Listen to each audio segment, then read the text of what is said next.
Assalamualaikum warahmatullahi wabarakatuh.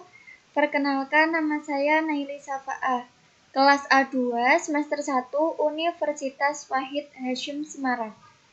Pada video ini saya akan mengerjakan kasus percobaan 5 praktikum statistika farmasi. Kali ini pada percobaan 5 ini akan membahas mengenai uji ANOVA atau uji F, dan uji Kruskal-Wallis atau uji H. Uji ANOVA merupakan uji parametrik yang digunakan untuk mencari beda pada lebih dari 3 variabel.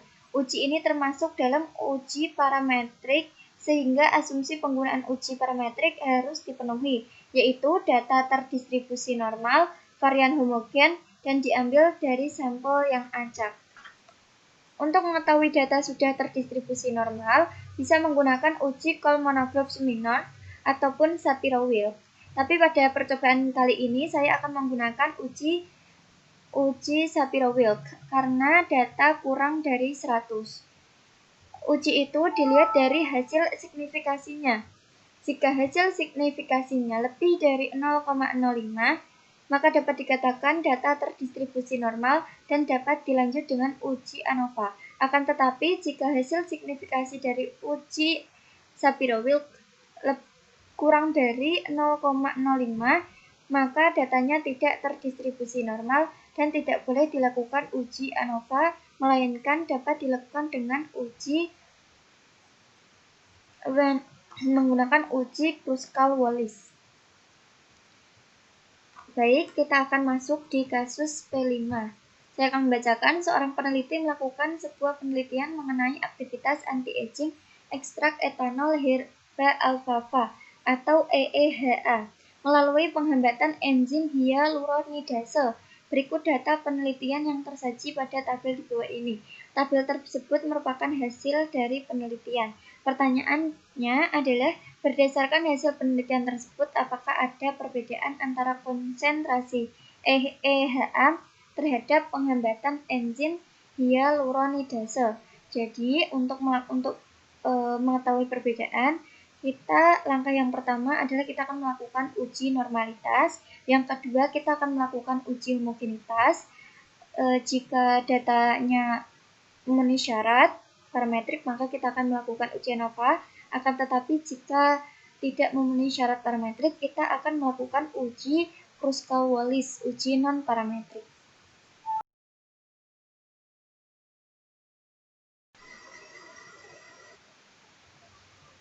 Langkah yang pertama, kita akan melakukan uji normalitas untuk mengetahui apakah data terdistribusi normal atau tidak, yaitu kita akan buka aplikasi SPSS 20, kemudian kita klik variabel view, akan muncul seperti ini. Maka kita ketik sesuai dengan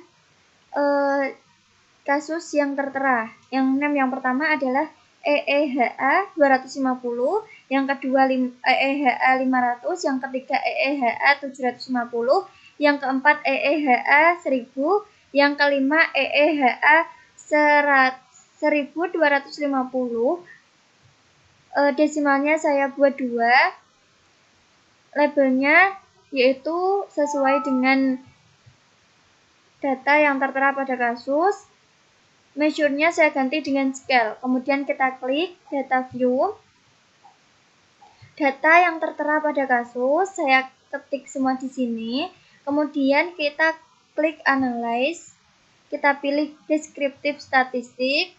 Kemudian kita klik explore. Kita pindah ke dependent list semuanya.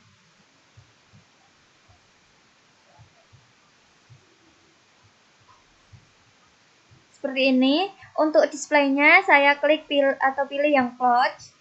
Plotnya kita klik, box plotnya saya pilih yang non. Normality plot with test saya centang, kemudian kita klik continue. Oke.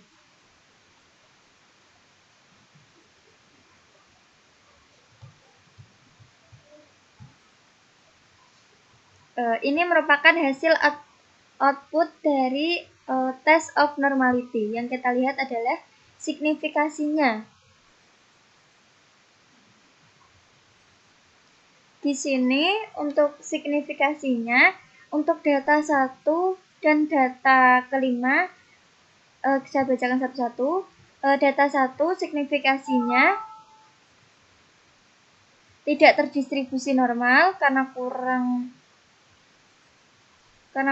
dari 0,05.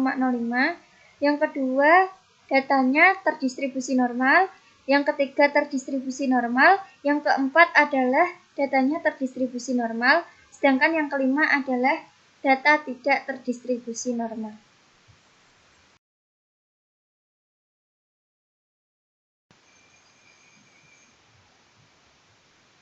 Langkah yang kedua, kita akan melakukan uji homogenitas. Yaitu yang pertama, kita klik variable view pada aplikasi SPSS 20. Yang pertama, di name nomor 1, saya ketik jenis EEHA. Dengan desimal 0, labelnya jenis EEHA, valuesnya yang pertama adalah 250, yang kedua adalah 500, yang ketiga 750, yang keempat 1000, yang kelima 1250. Kemudian kita klik OK. Measure-nya saya ganti dengan scale. Yang nomor 2, name-nya adalah daya penghambat. Dengan desimal 2, measure-nya saya ganti dengan scale. Untuk values-nya non. Kemudian setelah itu kita akan mengklik bagian data view. Di sini 1 itu artinya 250. Kita cek seperti itu. Saya sudah mengetik semua sampai nomor 50 sesuai dengan data yang tertera pada kasus percobaan 5. Untuk mengetahui signifikan hasil homogenitas, yang pertama kita klik analyze. Kemudian kita pilih descriptive statistik, klik explore. Daya penghambat saya masukkan di dependent list, dan untuk jenis EEHA saya masukkan di factor list. Displaynya saya pilih plots. Box plotnya saya pilih non, descriptive saya pilih stem and leaf, normality plots with test saya centang. Untuk speed versus level with Leventis, saya pilih power estimation. Kemudian kita klik continue. Opsinya saya pilih yang paling atas, exclude cache lead switch. Kemudian kita klik continue. Oke. Ini merupakan hasil dari uji homogenitas. Hasil outputnya seperti ini. Kita fokus di test of homogeneity of variance.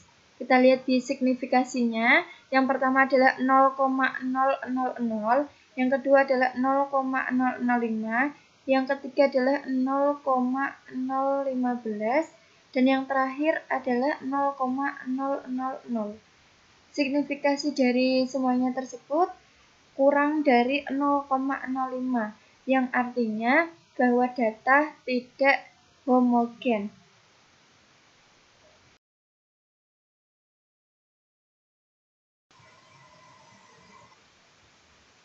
Uji yang ketiga, kita akan melakukan uji Kruskal-Wallis, uji non-parametrik.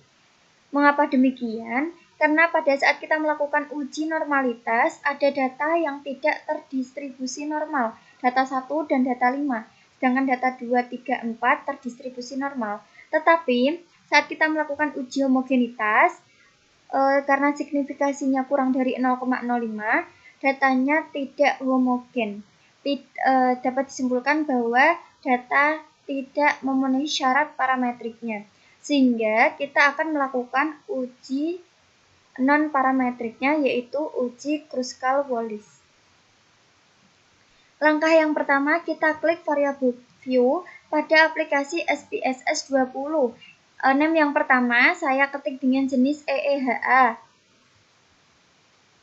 Dengan desimal 0, labelnya jenis EEHA. Valuesnya kode 1, value 1, labelnya 250,